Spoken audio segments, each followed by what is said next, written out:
ವಿದ್ಯಾರ್ಥಿಗಳೇ, ಭೂಗೋಳಶಾಸ್ತ್ರದ ಆನ್ಲೈನ್ ತರಗತಿಗೆ ಸ್ವಾಗತ. ನದಿಯ ಸಾಗಾಣಿಕೆಯ ಕಾರ್ಯ.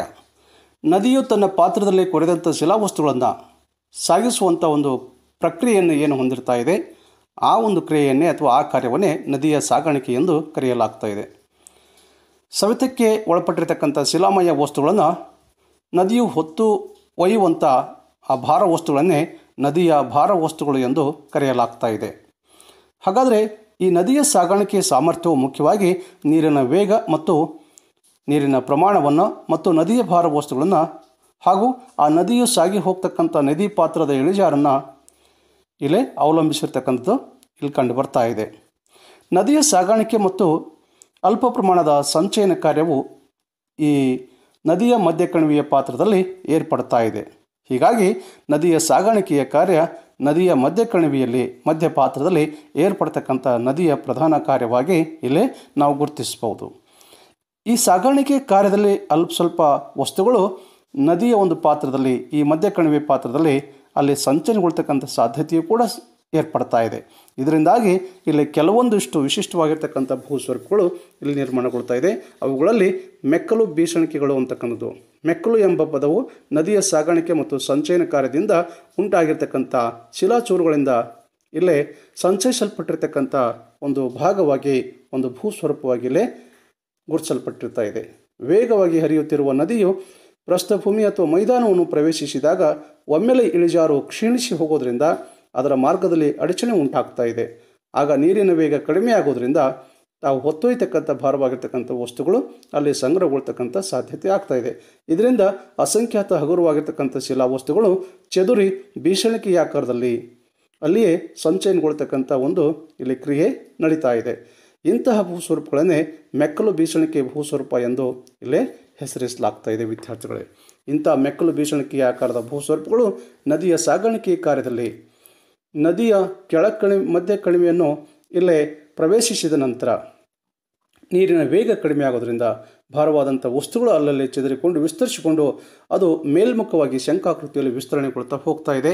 ಆ ಒಂದು ಕ್ರಿಯೆಯಿಂದಾಗಿ ಮೆಕ್ಕಲು ಬೀಸಣಿಕೆ ಆಕಾರದ ಒಂದು ಭೂಸ್ವರೂಪ ಇಲ್ಲೇ ರಚನೆಗೊಳ್ತಕ್ಕಂಥದಕ್ಕೆ ಮುಖ್ಯವಾದಂಥ ಕಾರಣ ಆಗಿರ್ತಾ ಇದೆ. ವಿದ್ಯಾರ್ಥಿಗಳೇ, ಅದೇ ರೀತಿಯಾಗಿ ಮೆಕ್ಕಲು ಶಂಖುಗಳು ಅಂತಕ್ಕಂಥದ್ದು ನದಿಯಿಂದ ಕೊರೆದು ಸಾಗಿಸಿ ತರುವಂಥ ವಸ್ತುಗಳು ಇಲ್ಲಿ ಪ್ರಸ್ಥಭೂಮಿ ಹಾಗೂ ಪಾದಬೆಟ್ಟಗಳಲ್ಲಿ ಹರಡಿ ಸಂಚಯನಗೊಂಡು ಶಂಖಾಕೃತಿಯಲ್ಲಿ ನಿರ್ಮಾಣಗೊಳ್ತಕ್ಕಂಥ ಒಂದು ಸಾಧ್ಯತೆ ಇರ್ತಾ ಇದೆ.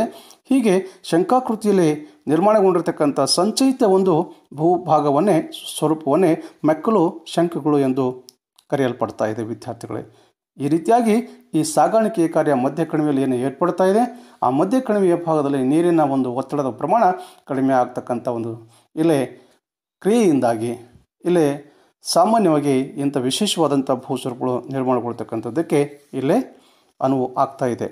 ಅದೇ ರೀತಿಯಾಗಿ ನದಿಯ ಸಂಚಯನ ಕಾರ್ಯ, ನದಿಯ ಸವೆತದ ನಂತರ ನದಿಯ ಸಾಗಾಣಿಕೆ ನಂತರ ನದಿಯ ಮತ್ತೊಂದು ಪ್ರಧಾನವಾಗಿರ್ತಕ್ಕಂಥ ಕಾರ್ಯ ಅಂತಂದರೆ ಸಂಚಯನ. ಈ ಸಂಚಯನ ಕಾರ್ಯ ಮುಖ್ಯವಾಗಿ ನದಿಯ ಕೆಳ ಹಂತದಲ್ಲಿ ನಡೀತಕ್ಕಂಥ ಒಂದು ಪ್ರಧಾನ ಕಾರ್ಯವಾಗಿ ಇಲ್ಲೇ ಗುರುತಿಸಲಾಗ್ತಾ ಇದೆ. ಮೇಲ್ಕಣಿವೆಯನ್ನು ಮಧ್ಯ ಕಣಿವೆಯನ್ನು ದಾಟಿ ಕೆಳಕಣಿವೆಯನ್ನು ಪ್ರವೇಶಿಸಿರ್ತಕ್ಕಂಥ ನದಿ ಮಾರ್ಗದುದ್ದಕ್ಕೂ ಸವೆತಕ್ಕೀಡಾಗಿರ್ತಕ್ಕಂಥ ವಸ್ತುಗಳನ್ನು ಹೊತ್ತು ತಂದು ಇಲ್ಲಿ ಮಧ್ಯ ಕಣಿವೆಯನ್ನು ದಾಟಿದ ನಂತರ ಆ ನೀರೊತ್ತಡ ಶಕ್ತಿ ನೀರು ಹರಿಯುವಂಥ ಒಂದು ವೇಗ ತೀರಾ ಕ್ಷೀಣಿಸೋದ್ರಿಂದ ತಾನು ಸಾಗಿಸಿಕೊಂಡು ಬಂದಿರತಕ್ಕಂಥ ನದಿಯ ಭಾರ ವಸ್ತುಗಳನ್ನು ಹೊತ್ತೊಯ್ಯಲಾರದೆ ಆ ಸಮತಟ್ಟಾದಂಥ ನದಿ ಪಾತ್ರದಲ್ಲಿ ಅಲ್ಲಲ್ಲಿ ಸಂಚಯನಗೊಳಿಸ್ತಕ್ಕಂಥ ಒಂದು ಪ್ರಕ್ರಿಯೆಗೆ ನದಿ ಮುಂದಾಗ್ತಾ ಇದೆ, ಆ ಪ್ರಕ್ರಿಯೆಗೊಳಗಾಗ್ತಾ ಇದೆ. ಇದರಿಂದಾಗಿ ಇಲ್ಲಿ ಸಂಚಯನ ಕಾರ್ಯ ಈ ಕೆಳ ಹಂತದಲ್ಲಿ ಕೆಳ ಕಣಿವೆಯಲ್ಲಿ ಕೆಳ ಪಾತ್ರದಲ್ಲಿ ಪ್ರಧಾನವಾಗಿ ಇಲ್ಲೇ ನಿರ್ವಹಿಸ್ತಕ್ಕಂಥ ನದಿಯ ಒಂದು ಪ್ರಧಾನ ಕಾರ್ಯವಾಗಿಲ್ಲೇ ನಾವು ಕಾಣಬಹುದು. ಇದನ್ನೇ ನಾವು ನದಿಯ ಸಂಚಯನ ಎಂದು ಇಲ್ಲೇ ಕರೀತಾ ಇದ್ದೇವೆ. ನದಿ ಕೆಳ ಪಾತ್ರದಲ್ಲಿ ಸಂಚಯನ ಕಾರ್ಯದಿಂದಾಗಿ ಅನೇಕ ಭೂಸ್ವರೂಪಗಳು ಇಲ್ಲೇ ನಿರ್ಮಾಣಗೊಳ್ತಾ ಇದೆ. ಅವು ಯಾವುವು ಅಂತಂದರೆ ನದಿಯ ತಿರುವುಗಳು ಅಂತಕ್ಕಂಥದ್ದು, ಶೃಂಗ ಸರೋವರಗಳು, ಪ್ರವಾಹ ಮೈದಾನಗಳು, ಸ್ವಾಭಾವಿಕ ತಡೆಗಟ್ಟೆಗಳು, ನದಿ ಶಾಖೆಗಳು, ಮುಖಜಭೂಮಿ ಅಂತಕ್ಕಂಥದ್ದು ಮತ್ತು ಅಳಿವಿಗಳು ಅಂತಕ್ಕಂಥ ವಿಶಿಷ್ಟ ಸಾದೃಶ್ಯವನ್ನು ಈ ಕೆಳ ಹಂತದಲ್ಲಿ ನದಿಯು ತನ್ನ ಸಂಚಯನ ಕಾರ್ಯದಿಂದ ನಿರ್ಮಿಸ್ತಕ್ಕಂಥ ಒಂದು ಸಾಧ್ಯತೆಯನ್ನು ಹೊಂದಿರ್ತಾ ಇದೆ. ಹಾಗಾದರೆ ಇಲ್ಲಿ ನದಿಯ ತಿರುವುಗಳು ಅಂದರೆ ಏನು ಅನ್ನುವಂಥ ಒಂದು ಅರ್ಥವನ್ನು ನಾವು ತಿಳಿಯೋಣ. ಆ ನದಿಯ ತಿರುವುಗಳು ಹೇಗೆ ನಿರ್ಮಾಣ ಆಗ್ತಾ ಇದೆ ಅನ್ನುವಂಥ ಒಂದು ಸಂಗತಿಯನ್ನು ಇಲ್ಲೇ ಪರಿಚಯಿಸಿಕೊಳ್ಳೋಣ. ವಿದ್ಯಾರ್ಥಿಗಳೇ, ನದಿ ಕೆಳಕಣಿವೆಯನ್ನು ಪ್ರವೇಶಿಸಿದ ನಂತರ ನದಿಯ ನೀರಿನ ವೇಗ ಅತ್ಯಂತ ಕ್ಷಿಪ್ರವಾಗಿ ಕಡಿಮೆ ಆಗ್ತಾ ಇದೆ. ಇಲ್ಲಿ ಸಮತಟ್ಟಾದಂಥ ಒಂದು ಪಾತ್ರವನ್ನು ಅರಿಸಿಕೊಂಡು ತಾನು ಸಾಗುವುದರಿಂದ ಅಲ್ಲಿ ಸ್ವಾಭಾವಿಕವಾಗಿರ್ತಕ್ಕಂಥ ಸಹಜ ಅಡೆತಡೆಗಳನ್ನು ಕೊರೆಯಲಾರದೆ ಅವುಗಳನ್ನು ಸವೆತಿ ಕೀಳು ಮಾಡದೇ ಅದನ್ನು ಬಳಸಿಕೊಂಡು ಹರಿಯೋದ್ರಿಂದ ನದಿಯ ಪಾತ್ರ ಅಲ್ಲಿ ಅನೇಕ ತಿರುವುಗಳಾಗಿ ಇಲ್ಲೇ ನಿರ್ಮಾಣಗೊಳ್ತಕ್ಕಂಥ ಸಾಧ್ಯತೆ ಇರ್ತಾ ಇದೆ. ಹೀಗೆ ಆ ಕೆಳ ಹಂತದಲ್ಲಿ ನದಿಯು ತಾನು ಹರಿಯುವಾಗ ಸ್ವಾಭಾವಿಕವಾದಂಥ ಅಡೆತಡೆಗಳನ್ನು ಬಳಸಿಕೊಂಡು ಹರಿತಕ್ಕಂಥ ಒಂದು ಕ್ರಿಯೆಯನ್ನು ಅನುಸರಿಸೋದ್ರಿಂದ ನದಿಯ ಪಾತ್ರ ಅಂಕುಡೊಂಕಾದಂಥ ರೀತಿಯಲ್ಲಿ ನಿರ್ಮಾಣಗೊಳ್ತಾ ಇದೆ. ಅಂಥ ಈ ನದಿಯ ಅಂಕುಡೊಂಕಾದಂಥ ನದಿಯ ಪಾತ್ರದ ತಿರುವುಗಳು ಹೊರಳುಗಳು ಏನಿರ್ತಾ ಇವೆ ಅವುಗಳನ್ನೇ ನಾವು ನದಿಯ ತಿರುವುಗಳು ಎಂದು ಇಲ್ಲೇ ಕರಿಬೇಕಾಗ್ತಾ ಇದೆ ವಿದ್ಯಾರ್ಥಿಗಳೇ. ಅಂಥ ಒಂದು ನದಿಯ ಪಾತ್ರ ಇಲ್ಲೇ ನದಿಯ ತಿರುವುಗಳನ್ನು ಇಲ್ಲಿ ವಿಶೇಷವಾಗಿ ಇಲ್ಲೇ ನಾವು ಹೊಂದಿರ್ತಾ ಇದೆ ಅನ್ನುವಂಥ ಮಾತನ್ನು ಇಲ್ಲೇ ತಿಳಿಯಬಹುದು. ಅದೇ ರೀತಿಯಾಗಿ ಶೃಂಗ ಸರೋವರಗಳು ಅಂತಕ್ಕಂಥದ್ದು. ಶೃಂಗ ಸರೋವರ ಅಂದರೆ ಏನು ಅನ್ನುವಂಥ ಮಾತನ್ನು ಇಲ್ಲಿ ನಾವು ನೋಡೋದಾದರೆ, ಈ ಕೆಳ ಹಂತದಲ್ಲಿ ಅಥವಾ ನದಿ ಕೆಳಪಾತ್ರದಲ್ಲಿ ನದಿಯು ತಾನು ನಿರ್ಮಿಸಿಕೊಂಡಿರ್ತಕ್ಕಂಥ ಅಂಕುಡೊಂಕಾದಂಥ ಪಾತ್ರಗಳು ಏನಿವೆ ಅವು ಯಾವತ್ತೂ ಹಾಗೆಯೇ ಉಳಿದುಕೊಳ್ತಕ್ಕಂಥ ಸಾಧ್ಯತೆಯನ್ನು ಇಲ್ಲಿ ನಾವು ಊಹಿಸಲಿಕ್ಕೆ ಆಗೋದಿಲ್ಲ. ಯಾಕಂದರೆ ನದಿ ಯಾವತ್ತೂ ಕೆಳ ಹಂತದಲ್ಲಿ ನಿಧಾನವಾಗಿ ಹರಿತಾ ಇದೆ ಅನ್ನುವಂಥದ್ದನ್ನು ಇಲ್ಲಿ ನಾವು ಕಾಣಲಿಕ್ಕೆ ಆಗೋದಿಲ್ಲ. ಕೆಲವೊಂದೊಂದು ಬಾರಿ ನದಿ ಪ್ರವಾಹದ ಹಂತವನ್ನು ತಲುಪ್ತಕ್ಕಂಥ ಅತ್ಯಧಿಕ ನೀರೊತ್ತಡ ಶಕ್ತಿಯನ್ನು ಹೊಂದಿದಂಥ ಸಂದರ್ಭದಲ್ಲಿ ಆ ನದಿಯ ನೀರು ತನ್ನ ಪಾತ್ರವನ್ನು ಬಳಸಿಕೊಂಡು ಹರಿಲಾರದಂಥ ಒಂದು ಸಾಧ್ಯತೆಗೆ ಒಳಪಟ್ಟಾಗ ನೇರವಾಗಿ ತನ್ನ ಪಾತ್ರವನ್ನು ಹರಿಸಿಕೊಂಡು ಹೋಗಬೇಕಾದಂಥ ಅನಿವಾರ್ಯತೆ ಇರ್ತಾ ಇದೆ. ಆ ಸಂದರ್ಭದಲ್ಲಿ ಆ ನದಿಯ ತಿರುವುಗಳು ನದಿ ಪಾತ್ರದಿಂದ ಪ್ರತ್ಯೇಕಗೊಂಡು ನೀರು ಮತ್ತು ಮರಳಿನಿಂದ ಅಥವಾ ಕೆಸರಿನಿಂದ ಆವೃತವಾಗಿರ್ತಕ್ಕಂಥ ಒಂದೊಂದು ಕುಣಿಕೆ ಆಕಾರದ ಒಂದು ಭೂಸ್ವರೂಪಗಳು ಅಲ್ಲೇ ನಿರ್ಮಾಣಗೊಳ್ತಾ ಇದೆ.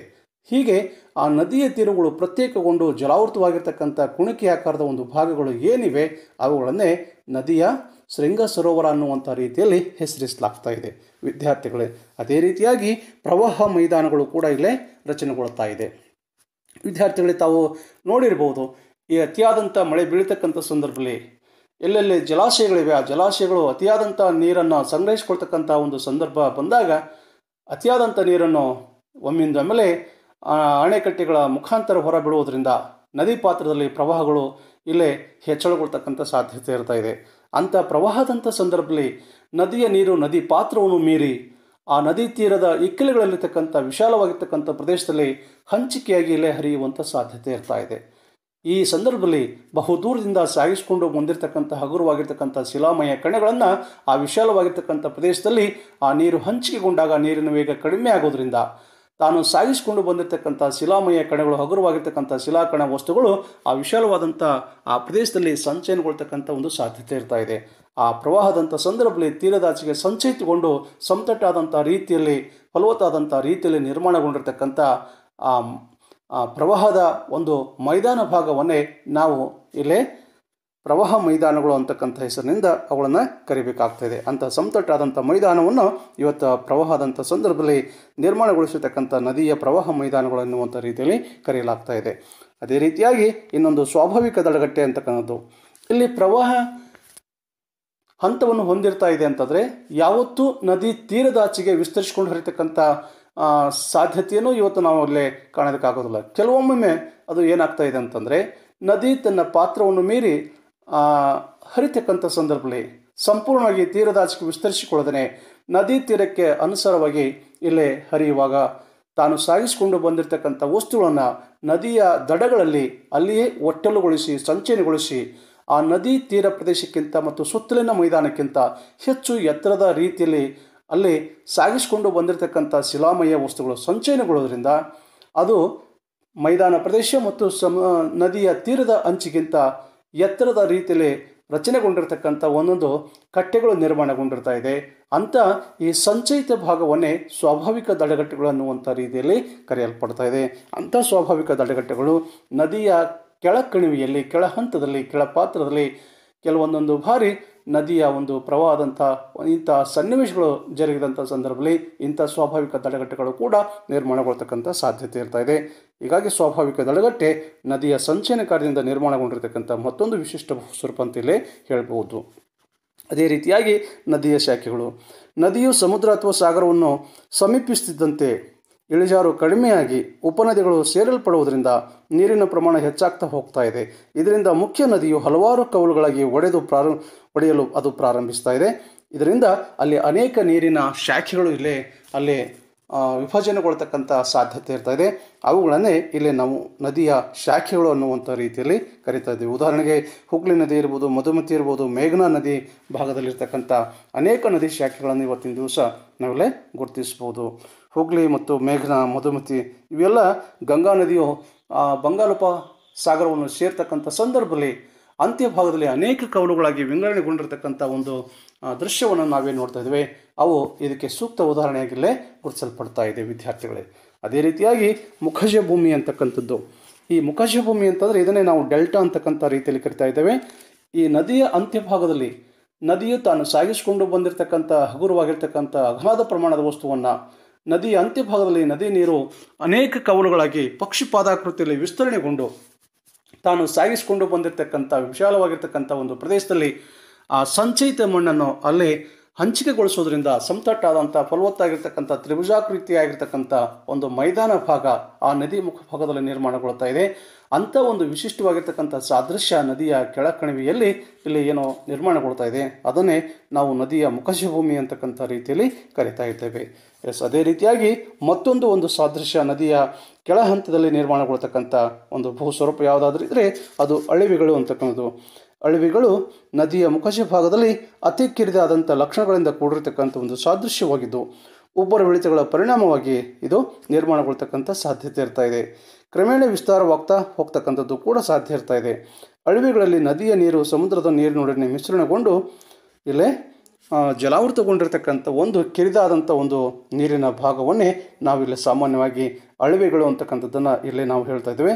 ಇದು ನದಿಯ ಅಂತ್ಯಭಾಗದಲ್ಲಿ ಸಾಗರ ಸೇರ್ತಕ್ಕಂಥ ಸಂದರ್ಭದಲ್ಲಿ ಕಿರಿದಾದಂಥ ಪ್ರದೇಶದಲ್ಲಿ ನದಿ ನೀರು ಮತ್ತು ಸಮುದ್ರದ ಅಥವಾ ಸಾಗರದ ನೀರು ಇಲ್ಲಿ ಆ ತಗ್ಗು ವಲಯದಲ್ಲಿ ಸಂಗ್ರಹಗೊಂಡಿರ್ತಕ್ಕಂಥ ಭಾಗ ಏನಿದೆ ಅದೇ ಅಳಿವೆ ಅನ್ನುವಂಥ ರೀತಿಯಲ್ಲಿ ಕೂಡ ನಾವು ಅದನ್ನು ಅರ್ಥೈಸ್ಬೋದು.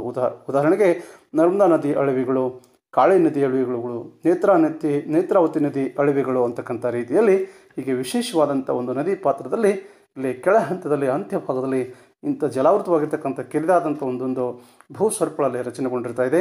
ಅದನ್ನೇ ನಾವು ನದಿಯ ಅಳಿವೆಗಳು ಅನ್ನುವಂಥ ರೀತಿಯಲ್ಲಿ ಇಲ್ಲೇ ಗುರುತಿಸ್ತಕ್ಕಂಥಕ್ಕೆ ಸಾಧ್ಯ ಆಗಿದೆ ವಿದ್ಯಾರ್ಥಿಗಳೇ. ಈ ರೀತಿಯಾಗಿ ನದಿ ಮೇಲ್ಕಣಿವೆಯನ್ನು ದಾಟಿ ಮಧ್ಯ ಕಣಿವೆಯನ್ನು ದಾಟಿ ಕೆಳಕಣಿವೆಯನ್ನು ಪ್ರವೇಶಿಸಿದಾಗ ನದಿಯ ನೀರೊತ್ತಡ ಶಕ್ತಿ ಇಲ್ಲಿ ಕಡಿಮೆಯಾಗಿ ಅತ್ಯಂತ ಸಮತಟ್ಟಾದಂಥ ಪ್ರದೇಶದಲ್ಲಿ ಹರಿದು ಹೋಗ್ತಕ್ಕಂಥ ಸಂದರ್ಭದಲ್ಲಿ ಅನೇಕ ಅಡೆತಡೆಗಳನ್ನು ದಾಟಿ ಅದು ನಿಧಾನಗತಿಯಲ್ಲಿ ಸಾಗಿ ಹೋಗ್ತಕ್ಕಂಥ ಒಂದು ಕಾರಣದಿಂದಾಗಿ ಅಂಥ ಒಂದು ಮಾರ್ಗಗಳು ಪ್ರವಾಹದಂಥ ಸಂದರ್ಭದಲ್ಲಿ ಅದು ಮತ್ತೆ ತನ್ನ ಪಾತ್ರವನ್ನು ಬದಲಾಯಿಸಿಕೊಂಡು ಹರಿತಕ್ಕಂಥ ಒಂದು ಪ್ರಕ್ರಿಯೆಗೊಳಪಟ್ಟಾಗ ವಿಶೇಷವಾದಂಥ ಒಂದು ಸಾಗಾಣಿಕೆಯ ಸಂಚಯಿತ ವಸ್ತು ಆ ನದಿ ಪಾತ್ರದ ಉದ್ದಕ್ಕೂ ಅಲ್ಲಲ್ಲಿ ಸಂಚಲನಗೊಳಿಸ್ತಕ್ಕಂಥ ಒಂದು ಕಾರ್ಯ ಏನು ಕೈಗೊಳ್ತಾ ಇದೆ. ಇದರಿಂದ ವಿಶೇಷವಾಗಿರ್ತಕ್ಕಂಥ ಭೂಸ್ವರೂಪಗಳು ಈ ರೀತಿಯಲ್ಲಿ ಇಲ್ಲಿ ಗುರುತಿಸಲಾಗ್ತಾ ಇದೆ ಅನ್ನುವಂಥ ಮಾಹಿತಿಯನ್ನು ಈ ಒಂದು ಅಧ್ಯಾಯದಲ್ಲಿ ನಾವು ತಿಳಿದುಕೊಂಡಿದ್ದಾಗಿದೆ ವಿದ್ಯಾರ್ಥಿಗಳೇ.